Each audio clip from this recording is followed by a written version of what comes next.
Napoleon Bonaparte's jewellery. This ears of wheat tiara, created in the early 19th century from old cut diamonds, silver and gold, was made by Napoleon Bonaparte's court jeweller, François Regnault Nitto. Nitto worked with Napoleon until 1815, and his father, Marie Etienne, was the emperor's chief jeweller.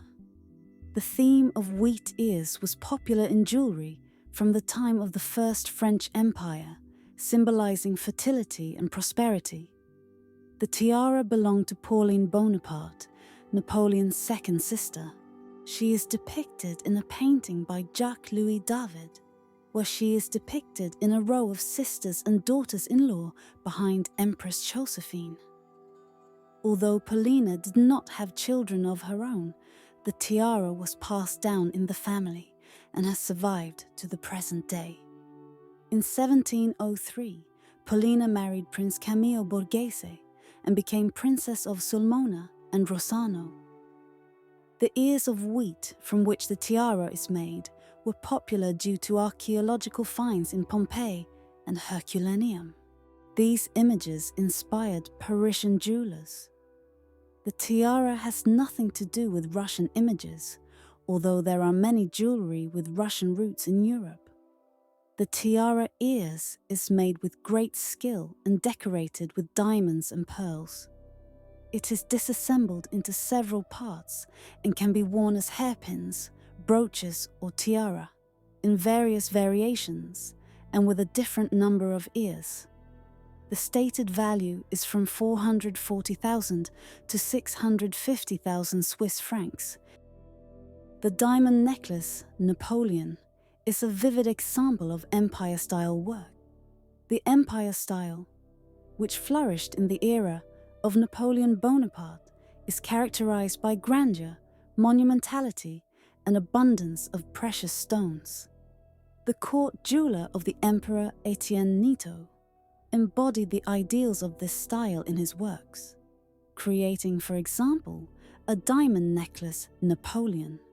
The necklace was commissioned by Emperor Napoleon Bonaparte for his second wife, Marie-Louise, in honor of the birth of Napoleon II's son. It consists of 234 diamonds with a total weight of 260 carats and is made of gold and silver. The inner circle of the product is decorated with 28 diamonds of the old mine cut, on which 9 pendant ornaments in the shape of a pear or oval. Pendelocks are fixed. There are 10 braille-cut diamonds placed between them, the frame of each of which is decorated with 12 antique-cut rose diamonds.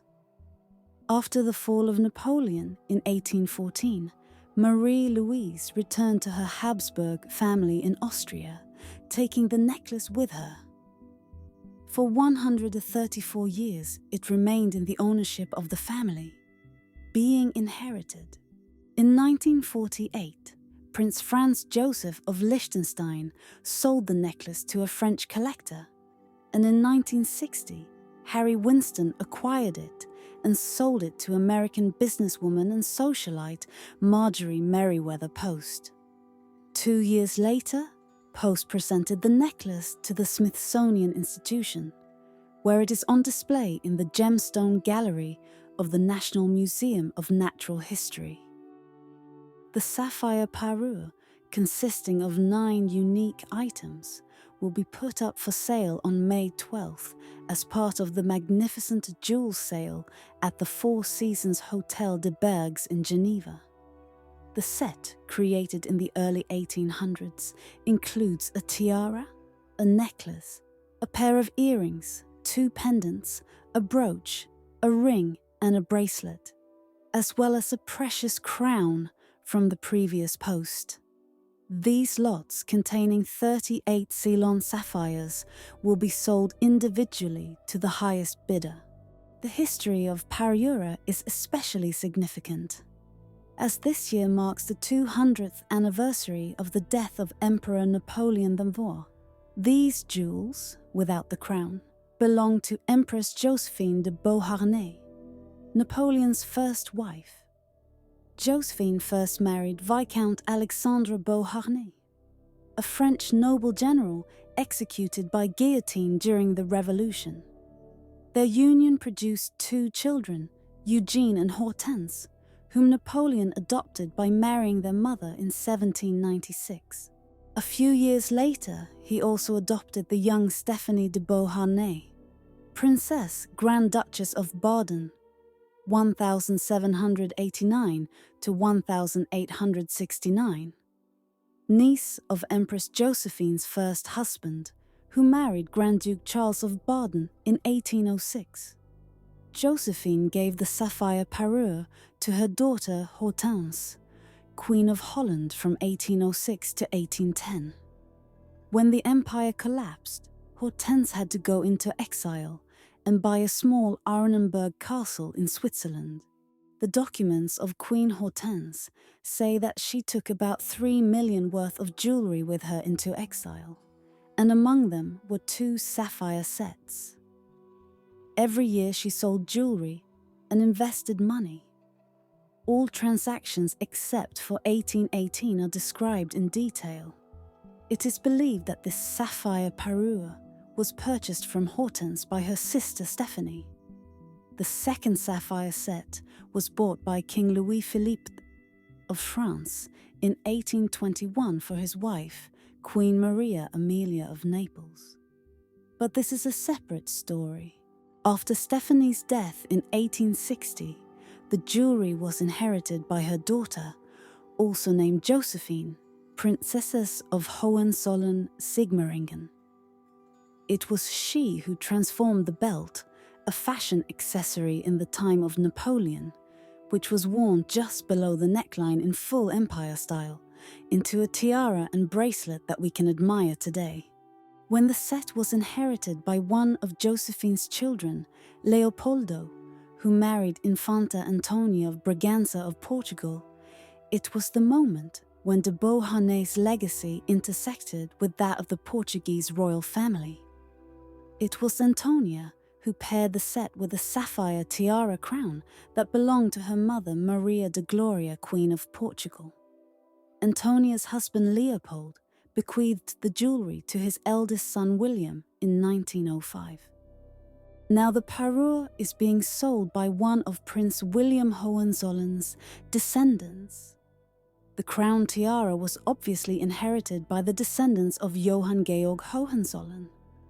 Johann's wife, Princess Birgitta of Sweden, attended the wedding of Margareta II not only in a tiara crown, but also in a necklace and earrings made of parure. Perhaps both branches of the heir's owned jewellery equally. Napoleon and Josephine were married on March 9th, 1796. Before the wedding, Bonaparte presented the bride with a ring with 2 sapphires, blue and white, with the engraving Amour sincere inside. This ring, although not expensive, was the first in Josephine's jewellery collection, which after her death was estimated at 2 million francs.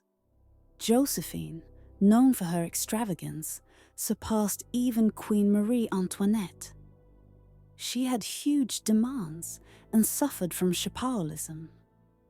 From 1804 to 1806, 6,647,580 francs were spent on the dresses and jewellery of Napoleon's wife.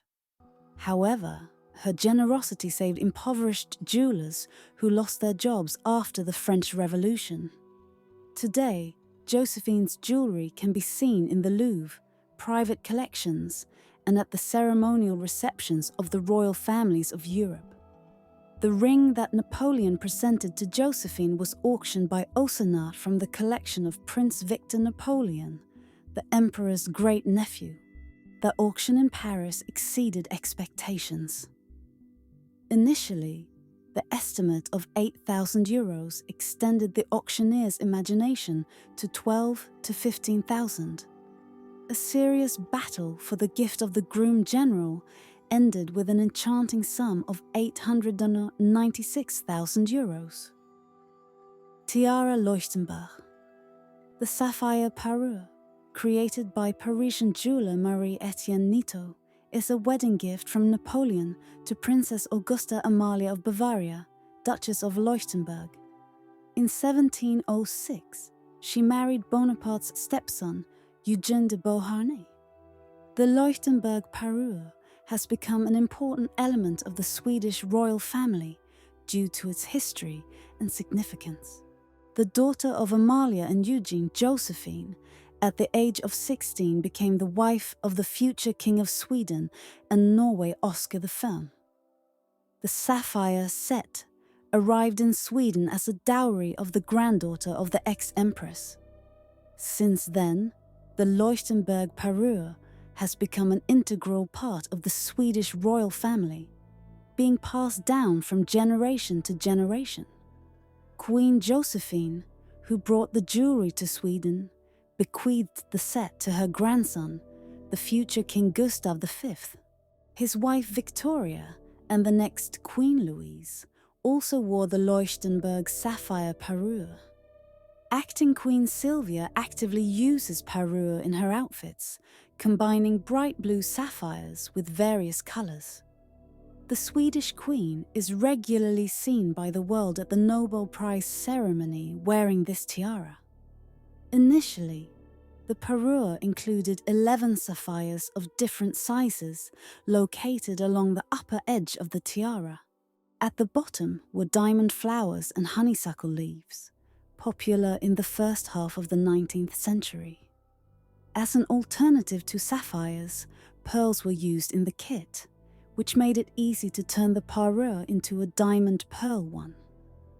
After Josephine's death, the pearls were removed, but the fasteners remained, allowing the tiara to be restored in the old version. The Leuchtenberg sapphire parure consists of a tiara, earrings, a necklace, a brooch, and 2 studs. The tiara has an original technical solution. It can be deployed. 11 flexible sections easily adjust to the shape of the head, which makes the decoration convenient. Josephine's necklace impresses with 14 base sapphires and 9 pendants. The earrings in the set are relatively new, as Queen Victoria did not wear them. Louise, who replaced her, transformed 2 of the 4 pins into earrings, restoring the fullness of the parure. The Brunswick tiara, owned today by the Hanoverian family, has a long and interesting history. It originates in the jewellery collection of Empress Josephine, the first wife of Napoleon Bonaparte. Josephine wore this tiara with 3 large diamonds in the centre and an upper belt in the form of a laurel wreath. However, after the fall of Napoleon, the tiara left France. In 1913, the tiara was purchased by the residents of Braunschweig as a wedding gift to Prince Ernst August and Princess Victoria Louise of Prussia, daughter of the German Emperor Wilhelm II. There was little time left before the wedding, and it was impossible to create a new tiara. Therefore, I had to look for a ready-made one. Moritz Ellemeyer from Dresden, a Saxon court jeweller, restored the tiara by adding 2 missing diamonds. The newlyweds were pleased with the gift, and their wedding was the last major royal event in Europe before the outbreak of the First World War. After Ernst August's abdication from the throne in 1918, the tiara remained in the family. Victoria Louise wore it all her life, but after her death in 1980, the decoration disappeared from public view. In 2004, the tiara unexpectedly returned, adorning the head of the Princess of Hanover, better known as Caroline of Monaco. The tiara probably passed to Caroline's husband, Prince Ernst August of Hanover, grandson of Victoria Louise. However, his first wife did not wear this jewellery. Caroline wore 2 Hanoverian tiaras at Danish wedding celebrations, but returned to Monegasque jewellery after the divorce. It is unknown when we will see the Braunschweig tiara again. two tiaras by Josephine made in antique style, represent unique works of jewellery art. Both are decorated with gold crowns and enamel inserts, but their design and execution differ. The first tiara, a golden crown wrapped with a ribbon with enamel images, probably of the profile of the emperor himself, looks original, but does not quite match my taste. I prefer elegant and sophisticated jewellery. The second tiara, also made of gold and decorated with enamel inserts, has a blue-purple gold colour scheme. It doesn't look expensive, and if I hadn't known they were vintage tiaras, I might have mistaken it for a cheap plastic ornament. However, this tiara can be used as a choker. Both tiaras were created in Paris around 1808. The cameos adorning them symbolize heroism, devotion, and love, which makes them especially significant. The images on the cameos remind me of the portrait of Napoleon himself. For the last 150 years, these ornaments have been kept in a private collection in England. Their style is reminiscent of jewellery from the treasury of the Swedish crown, as Josephine's granddaughter married Prince Oscar I of Sweden and brought a lot of her grandmother's jewellery as a dowry. Josephine's husband introduced neoclassicism into fashion, which explains the creation of jewellery in a single style. Acrostic bracelets that belong to Empress Marie-Louise. Napoleon Bonaparte admired the symbolic designs of jewellery by Jean-Baptiste Malesherbes, who had the idea to write words with coloured precious stones. A little later, Bonaparte will order similar jewellery from François Regnault-Nitto, the founder of the jewellery Nitto et Fels, today known as the jewellery house Chaumet, who became the court jeweller of the emperor for his mother, sister, and both empresses, to celebrate life milestones and memorable dates with jewellery that would also have secret messages. In the late 1780s, the young Napoleon Bonaparte, while in the French army, often visited the hospitable houses of the local nobility. One of these houses was the Bassot estate, located near Valencia, where he met the du Colombier family. Among them was Caroline du Colombier, the daughter of Madame du Colombier, with whom Napoleon soon fell in love. Young people often spent time together, picking cherries in the garden and taking romantic walks. Napoleon recalled, "We made small dates for each other, especially one I remember in the summer at dawn. And who can believe that all our happiness consisted in the fact that we ate cherries together?" As a sign of his love, Napoleon presented Caroline with a gold ring with a carved ivory scene depicting people picking cherries. This gift symbolized their romantic relationship and memories of happy moments spent together. The ring became a reminder of their youthful love and devotion to each other.